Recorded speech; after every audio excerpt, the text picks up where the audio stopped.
Amis de la Formule 1, Toto Wolff vient de lancer un message particulièrement sévère à la Ferrari, et ces mots font vraiment l'effet d'une bombe. Alors que Kimi Antonelli mène le championnat du monde des pilotes et que Maranello rêve depuis toujours de voir un Italien au volant de la rouge, le directeur de l'équipe Mercedes a répondu de façon cinglante à ceux qui évoquent un intérêt de la Scuderia pour le pilote bolonais. La Ferrari aurait dû faire son travail il y a 6 ou 7 ans, plutôt que de se rendre compte seulement maintenant qu'il existe un excellent pilote italien, une pique particulièrement lourde, qui arrive au moment où le pilote formé par Mercedes depuis l'âge de 11 ans est en train de réécrire les livres d'histoire. Et les chiffres de cette saison sont tout simplement spectaculaires.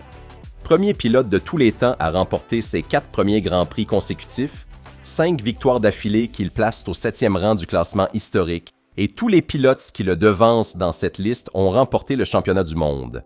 Mais ce n'est pas tout, car Antonelli a parlé ouvertement de sa relation avec Ferrari et du soutien des tifosi italiens divisés. Il a raconté ce qu'il attend de Monza, où il risque pourtant une pénalité en grille, et pendant ce temps, Wolff a dévoilé la stratégie de développement de Mercedes pour la seconde moitié de saison, en lançant également une pique venimeuse sur le plafond budgétaire de Ferrari.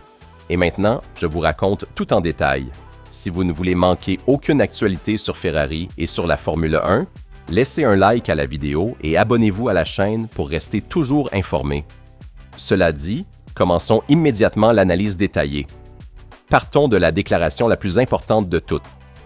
Depuis des semaines, on parle d'un éventuel intérêt de Ferrari pour Antonelli et la logique semble presque inévitable. Pilote italien, équipe italienne, une union que le destin pourrait un jour décider de réaliser. Mais Wolff a fermé le débat avec des mots très clairs. Kimi est un pilote Mercedes depuis qu'il avait 11 ans. Ferrari n'avait qu'à faire son travail il y a 6 ou 7 ans, au lieu de réaliser maintenant qu'il existe un bon pilote italien, a déclaré l'Autrichien. Et il a ajouté « Évidemment, ils feront tout leur possible pour avoir un pilote italien. » Une reconnaissance du fait que Maranello essaiera vraiment, mais aussi un rappel de qui a investi le premier sur ce talent. Wolff a ensuite évoqué le lien humain qui se trouve derrière tout cela. Nous avons travaillé ensemble pendant plus de 12 ans. Nous avons tous les deux un caractère fort, et au fil des années, la relation est devenue amicale. Et il a conclu avec une phrase qui a beaucoup fait parler. Parfois, je croise mes anciens pilotes dans l'avion, mais aussi les actuels, et même les futurs. Une remarque apparemment anodine, mais dans le paddock, elle a été interprétée comme tout sauf fortuite. Et maintenant, nous arrivons à la partie la plus fascinante de cette histoire. Parce que pour comprendre le champion que nous voyons aujourd'hui, il faut se souvenir à quel point l'année de ses débuts a été difficile. La saison dernière, l'adaptation a été extrêmement compliquée. 9 courses consécutives sans marquer le moindre point, l'élimination en qualification en Belgique avec des larmes devant les caméras, la confiance au plus bas et un accident en Autriche qui a pesé de façon décisive sur l'issue de ce championnat. Le talent était indéniable, mais beaucoup ont dit que cette promotion était arrivée trop tôt. Et la critique était toujours la même. Antonelli aurait dû effectuer 2 saisons chez Williams, comme George Russell avant de monter dans une voiture de pointe. Mais Wolff avait justement appris de cette expérience. Laisser Russell trop longtemps en fond de grille avait été une erreur. Si en 2021 le Britannique avait été aux côtés de Lewis Hamilton, cette saison-là aurait raconté une histoire bien différente avec Mercedes capable de remporter les 2 titres. Et c'est là qu'on comprend la stratégie. Wolff ne pensait pas à l'année des débuts, il pensait exactement à ce qui se passe en ce moment. Il voulait qu'Antonelli débute immédiatement dans une équipe de pointe, qu'il se retrouve dès le premier jour à se battre contre Max Verstappen, contre les Ferrari et contre les McLaren, avec à ses côtés un coéquipier aussi fort que Russell, parce que ce moment serait arrivé tôt ou tard, et autant donc s'y préparer dès maintenant. Une année passée à se battre au plus haut niveau, à commettre des erreurs mais aussi à apprendre de chacune d'elles, vaut bien plus que 3 saisons tranquilles en fond de grille. Si Antonelli avait passé l'année dernière chez Williams, nous n'aurions pas le pilote que nous voyons aujourd'hui. Et il y a un autre détail qui dit tout. Wolff était passé de le protéger publiquement à le critiquer ouvertement, allant jusqu'à qualifier une course entière de décevante. Ce n'était pas un doute sur son potentiel, c'était une façon de le forger. Et maintenant, regardons les chiffres, parce qu'ils donnent vraiment des frissons. Antonelli est le plus jeune pilote de tous les temps à décrocher une pole position, le deuxième vainqueur le plus jeune de l'histoire et le plus jeune à réaliser un grand chelem. Cette saison, il est devenu le premier pilote de l'histoire à remporter ses 4 premiers Grands Prix consécutifs et ses 5 victoires d'affilée le placent au 7e rang du classement historique des séries victorieuses. Mais le chiffre le plus impressionnant est un autre. Tous les pilotes qui le dépassent dans cette liste ont ensuite conquis le titre mondial, de Verstappen à Sebastian Vettel, d'Alberto Ascari à Michael Schumacher jusqu'à Ayrton Senna. Mais comment le principal intéressé vit-il tout cela? Dans un entretien accordé à Formula Passion, Antonelli a abordé de front le sujet du soutien des tifosi italiens divisés entre ceux qui le soutiennent et ceux qui n'ont Dieu que pour le cheval cabré. Ferrari est immense, c'est une marque qui représente l'histoire de la Formule 1, a reconnu le pilote bolonais. Je le comprends, mais je suis heureux du soutien que j'ai en Italie.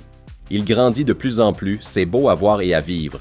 Et il a ajouté « J'ai hâte de courir à Monza, parce que je pense que ce sera un week-end vraiment spécial. » À mon avis, l'ambiance sera magnifique, parce que c'est de toute façon un week-end où il y a énormément de passion. Mais justement, à Monza pourrait survenir un problème sérieux, car le pilote risque une pénalité en grille pour l'utilisation d'un nouveau groupe propulseur, comme l'a anticipé Wolff lui-même. Si ce n'était pas le cas, le duel avec les Ferrari devant le public local serait l'un des spectacles les plus attendus de l'année.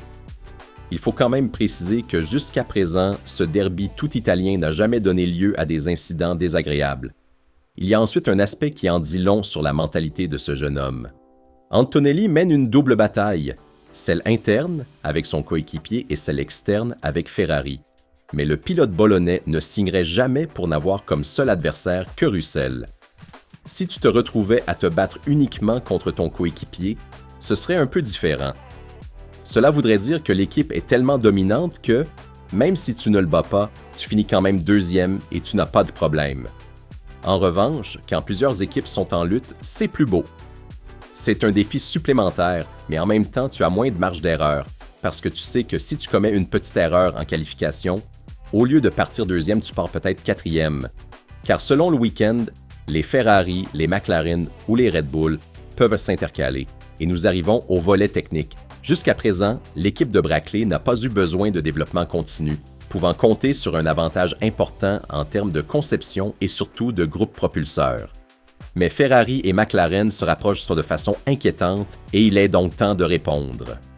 Nous devons être stratégiques sur le moment d'introduire les développements, a expliqué Wolff. Nous devons le faire quand nous pensons qu'ils auront le plus grand impact possible sur les performances, plutôt que de les apporter à chaque Grand Prix. L'Autrichien a ensuite décrit parfaitement le mécanisme du développement moderne.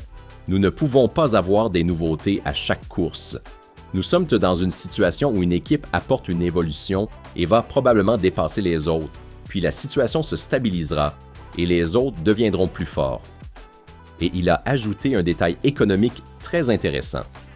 Nous surveillons attentivement ce que nous pouvons faire et pour le moment, en termes de plafond budgétaire, nous sommes en bonne position.